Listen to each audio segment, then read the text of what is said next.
Hello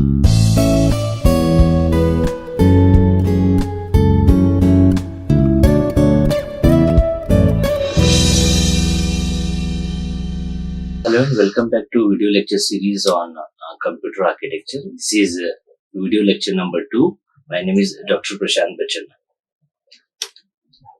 So, these are the topics we are going to cover today. That is CPU organization and memory subsystem organization and interfacing. So let us start our discussion with CPU organization.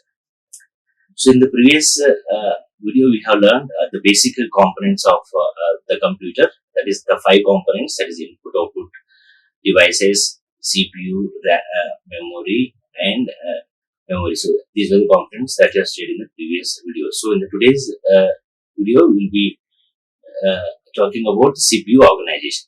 So CPU acts as the brain of the computer. So it's like important part of a computer. So it performs all the calculations and controls all the components of a computer. CPU also carries out the instructions of a computer program, performs the basic arithmetical, logic and input-output operations of the system. So we can say that CPU is the heart or the brain of the computer. So this diagram depicts the organization of a CPU, that is the different components of a CPU. So CPU mainly consists of 2 components, that is control unit and ALU. So control unit and ALU are the 2 important parts of the CPU. So as all of you know, the function of ALU, that is ALU stands for arithmetical logical unit, which is responsible for performing arithmetical operations like addition, subtraction, multiplication and division.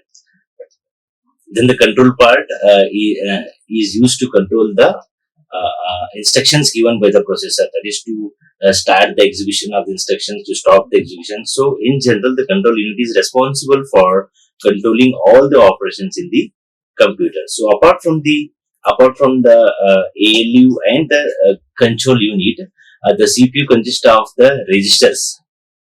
So there are basically 2 types of registers actually: general purpose registers, and special purpose registers. So as the name itself it is indicating, general purpose registers are used for storing the general information, that is the data of the instructions and all, and the special purpose registers are used for performing special operations. So that will be learning in the later section of the video. So apart from this ALU, control unit and the register, it consists of memory management unit. So here also it is having 2 registers, that is MDR and MER, that is memory data register and memory address register. So here the address mapping is done. So all this CPU, the complete CPU is interfaced with the memory. So all the components in a computer, including the CPU, is interfaced with the memory. So we'll see one by one in detail. So CPU has 2 main components that you have seen, the function of control unit and the ALU. So the CPU selects the program instructions and coordinate their execution, and regulate the timing of the processor, that is how much time will be given for executing a particular task. So the main function of the CPU is to select the program instructions and coordinate their execution, and it will also give the deadlines for executing the individual task. So a particular task will be assigned and will be given the deadline. So within that time, the CPU has to complete the instruction. So the CPU also sends the control signal to and receives the control signal from the peripheral devices. The peripheral devices like input-output devices. So since the CPU is connected with all the peripherals like I/O devices, memory, so the CPU is connected with all the components of the computer. So it will send and receive the signals through the peripheral devices. Then it acts as a central nervous system for all other components, and so as we have already know, so it is the central nervous system of the computer, and it obtains the instruction from memory. So whenever a user requests any instruction to the computer, it receives the input from this one that will be stored in the memory. So the CPU it obtains instruction from the memory and interprets, that is decoding. It will decode the instruction, then the instruction will be executed. So in general, we can say that any task which is requested to the computer will be executed in the three basic steps, that is fetch the instruction, fetching the instruction, fetch, decode and execute. So in the first step of the execution of the instruction, that is the CPU obtains the instruction from the memory, and that then it interprets the instruction that what operation to be performed. So then the instruction will be executed. So these are some of the functions of a CPU. So apart from this, the actual execution of the instruction takes place in the ALU only. So inside the so now we can say that inside the CPU, the actual execution takes place in the ALU, and the control unit supports the ALU for execution of all the instructions. So now we can say ALU is the heart of the computer. It's the actual nerve system of the computer, which is responsible for performing all the operations in a computer. So it consists of complicated set of logic circuits, registers and accumulator to carry out all the operations. Then the CPU depends on the commands given by the control unit. So the execution of the execution instructions to the ALU is given by the control unit. Then the next part of the CPU, apart from ALU and control unit, are the registers. So registers basically it holds the temporary data during the execution of the instruction. So they are part of the CPU, and the length of the registers are equal to the number of bits stored in the register. So like the registers may be of like 8-bit or 16-bit. Okay, so if a register is of 8-bit means it can store 8-bit of data at one time, and can handle 8-bit of data at the same time. So there are basically two types of the registers. There is like mentioned earlier, special purpose registers and general purpose registers. Special purpose registers are used for performing special operations, and general purpose registers are used for storing the general data and to store the output of the instruction executed. So we'll see all these special purpose registers one by one. So apart from these are the list of special purpose registers which are present. So decoder, program control register, memory address register, memory buffer register, instruction register, IO register, and the accumulator. So these are the list of special purpose registers in our general computer. So we'll see it one by one. So the decoder, as the name itself it is indicating, the decoder basically what it does is that whatever the user has requested, that will be taken as an instruction. So the function of the decoder is to decode the instruction. That is, it interprets the instruction that what operation to be performed, whether the user has requested an addition operation or subtraction operation or multiplication operation or any other operation. So the function of the decoder is basically to interpret or interpret the instruction, and it will that instruction, that decoded this thing will be given to the control unit. Then the ALU executes the operation. So here we use program control register, which holds the address of the next instruction to be executed. So there's a program control register here. So it will be having the instruction. So this program control register will give the address of the next instruction to be executed. So each time it gives the instruction of the next address of the next instruction to be executed. So in case of the branch instruction, the system passes the address part of the branch instruction to the program counter. Then apart from this, we have memory address register. So as the name itself indicating, the memory address register, it is used to store the address. Let's say like this is the memory. So here addresses will be like 000, 001, like this, the addresses will be there. So the memory address register holds the address of the instruction. Then the next type of special purpose register is IO register. So it is basically used for communication with the IO devices. Then any input unit transfers all the content to the register, then to the system. So So these IO registers are connected to the CPU inside. So inside this, the IO registers are present, which are responsible for giving the input-output related communication to the CPU. So it picks up the data and vice versa. So these IO registers are used to receive the input data. It will receive the data, input data, as well as once the instructions are executed. So these IO registers are used to store the output also. Then one more special register is the accumulator. So it holds the data under execution. So the CPU, so inside the CPU, ALU will be executing the instructions. So this accumulator is used for storing the temporary data during the under the execution or during the execution, and which also stores the intermediate results temporarily. And at the end, the result of the operations will be stored in the accumulator temporarily. So once this next instruction is executed, so the accumulator contains the output of the next instruction to be executed. The output of the present instruction. So these are the references we have used for this. So apart from the registers, the CPU is also having the memory buffer registers. So which holds the content of the access memory words. Then it holds the data word when it is transferred to and from the main memory. So apart from this, the CPU is connected to the memory. So as you can see. So this is the internal structure of the CPU, wherein it consists of memory management unit. So and after this, the CPU is interfaced with the memory. So we'll see what are the types of memory. So memory. So the memory is basically divided into the two types. That is the internal memory and the external memory. So the external memory is basically the memory which is used outside the computer. That is the example will be like disk drives, optical disk, then magnetic tape, then peripheral storage devices which are accessible by the processor via input-output model. Then the internal memory or the primary memory, which is also called as a memory which is present inside the computer.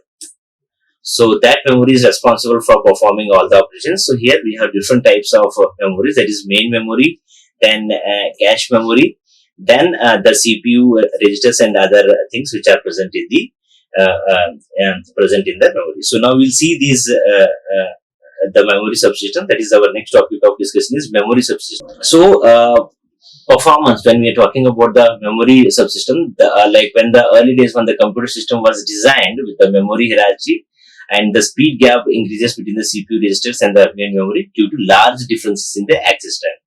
So to improve these things, we use different types of memories in the computer. That is cache memory, auxiliary memories, and all. So this results in the earlier days, if you're not using the other types of memories like cache memory and all, so which results in the low performance of the system. So then the cost will also like increase if you're not using the different types of the memories.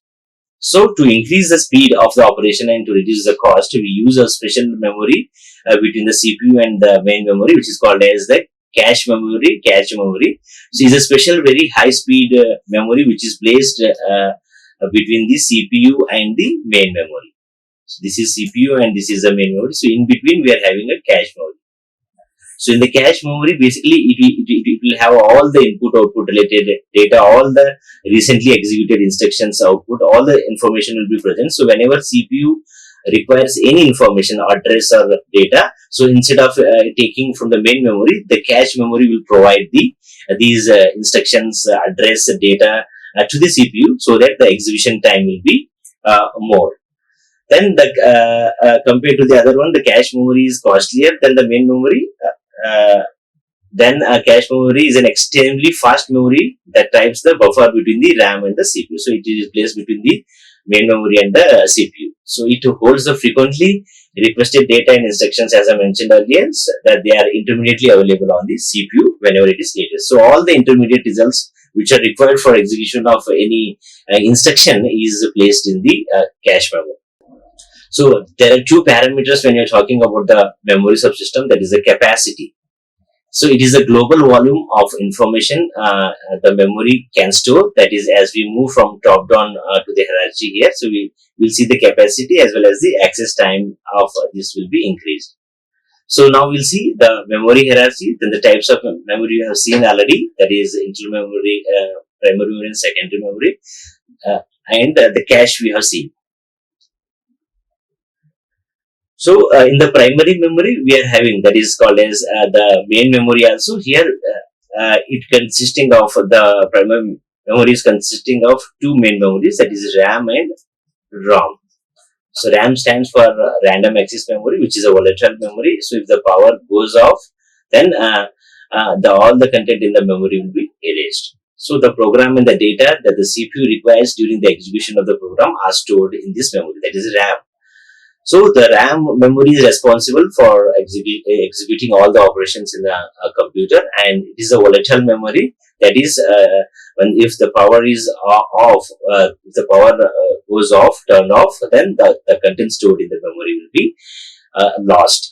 So again, the RAM is divided into the two types, that is SRAM and DRAM. That is static random access memory. Then DRAM stands for dynamic random access memory.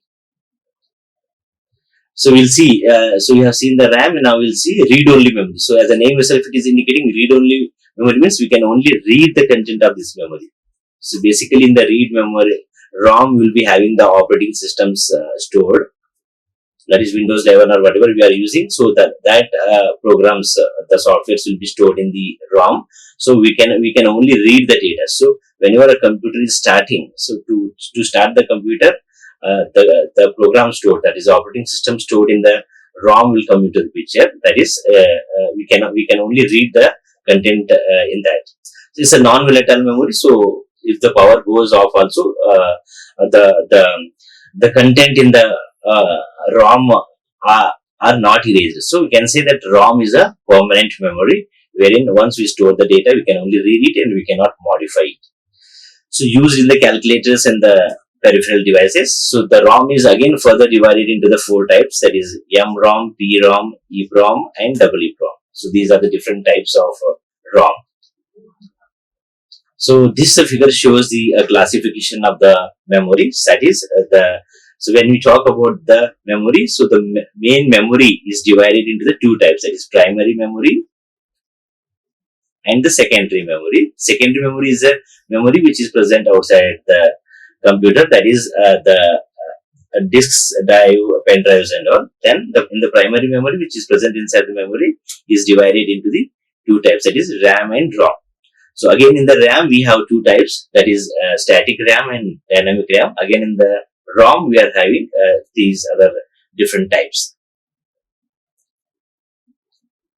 So now we'll see the difference between the RAM and ROM. So as I have mentioned earlier, RAM stands for random access memory. That is, it's like temporary storage, whereas ROM is a permanent storage. So once we write the data, we cannot change it. Then this RAM will store the data in MBs, whereas this ROM will store the data in GBs. That is our operating systems and all, it will be in GBs. Okay, so then it's a volatile. That is, RAM memory is volatile. It means once the power goes off, the content will be lost. Whereas non-volatile means if the power goes off also, that is ROM is a non-volatile memory. Once the power goes off also, the program stored in the ROM will be stored permanently. Then RAM is used in normal operations for executing like the normal operations requested by the user. So whereas it is used for start up the process of the computer. So when we start a computer, so the operating system, the ROM will come into the picture, and the operating system stored inside the ROM will be booted and our device will be on. So once the device is turned on, then the RAM is used for executing all the normal operations. So that is the difference between RAM and ROM. So RAM is basically writes the data faster, and whereas ROM stores the data slower. So these are the difference between RAM and ROM. So RAM is basically used for increasing the speed of operation. Like it will increase. It is used to increase the speed of operation. So if we have more RAM in a computer or any computing devices, so our speed of operation will be more. So whereas in the ROM, we'll be having operating systems and other programs programs stored permanently.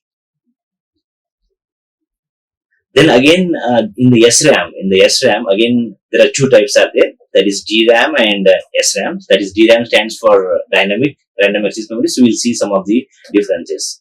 So in the DRAM, it is constructed in a teeny capacitor that is with the electricity. Then whereas SRAM constructed with the help of circuits similar to the D flip-flops. So here we use the transistors. Here we use the D flip-flops. Then then DRAM requires recharge every few milliseconds to maintain the data, whereas SRAM it holds the contents as long as the power is available. So DRAM is inexpensive, SRAM is expensive. Then DRAM compared to the SRAM is slower, whereas SRAM is faster. Then it can store many bits of data per chip in the DRAM, whereas it stores like it cannot store any sort of data like the per chip. So it uses DRAM uses less power, whereas SRAM uses more power. Then DRAM generates less heat, whereas SRAM generates more heat. And DRAM is used for main memory, whereas SRAM is used for the cache memory or cache memory. So these are few differences in the SRAM, that is DRAM and SRAM. See, now this diagram shows the memory hierarchy design, that is how the different types of memory in a computer are organized. So this shows the hierarchy. So the memory hierarchy is divided into the 4 levels, 5 levels, that is level 0, level 1, level 2, level 3 and level 4. So in the hierarchy, so this shows how the different types of memory in a computer are organized from the top to the bottom. So in the level 0, the CPU registers are there. So as you can see in this diagram, so as we come from the top to the bottom through this, so here increases in capacity and access time. So the CPU, so like the CPU register will take less memory, that is the capacity will be less. As we come down towards the this hierarchy, thus the capacity will go on increase, and as we go from bottom to the top, the cost will be more. So the CPU registers are present. So these are the types of memories which are present inside the CPU. So we have seen there are two types of CPU registers. That is general purpose registers and special purpose registers. So these will have only less storage capacity. Then the next type of things are cache memory. As I have told, it is expensive. It is expensive, but which is used to increase the speed of operation. So as then when you come to the main memory, so the more memory, the storage will be more. Okay, then comes the secondary disks, that is the magnetic disk drives and all. Then the optical disks present, then magnetic tape. So the first 3 parts are called as the primary memory, and next 3 levels are called as secondary memory. So secondary memories are the memories which are outside the computer, whereas the primary memories are the memories which are present inside the computer. So as we come from top to the bottom of this hierarchy, so there will be increase in the storage capacity as we come from top to the bottom. So as we come from top to the bottom, so like the CPU, cache memory, main memory and all, so the size, the capacity, storage will increase, but whereas when we go from bottom to the top, the cost of these memories will increase. So these two things we have to keep in the mind. So this is the like memory hierarchy which is present. So as I have like already we have discussed, cache memory is used to reduce the average time to access the data from the main memory. So it is basically placed within the CPU and main memory to increase the speed of operation. So this is the diagram which shows the operation of the cache memory. That is, the cache memory is a memory which is placed in between the CPU and the main memory here. So this is the main memory, right? So this is a cache memory which is placed in between the CPU and the main memory. Again, in the main memory, 2 types are there: primary memory and secondary memory. So the secondary memory, like disk drives, all these things will be there. So the primary memories are the memories which are stored inside the computer. So basically, the cache memory, it is a small, expensive memory which is placed, which stores the recent executed results, the input data, address, all the things will be recently executed instructions, and the data which are required for execution of any operation will be stored in the CPU, and which will be accessed by the CPU for faster execution. So if you're not using the cache memory, maybe it will take more time for execution. So if you want more speed of operation, so we use expensive cache memory, which is a small memory which stores the recently executed instructions and other information which are required for the execution of an instruction. So these levels of this one we have seen: level 0, level 1, level 2, level 3. So these are the references which are used for these for a CPU organization and memory hierarchy. So that's it for the today's presentation. Thank you very much. Like, share and subscribe. Hit the bell icon for more updates.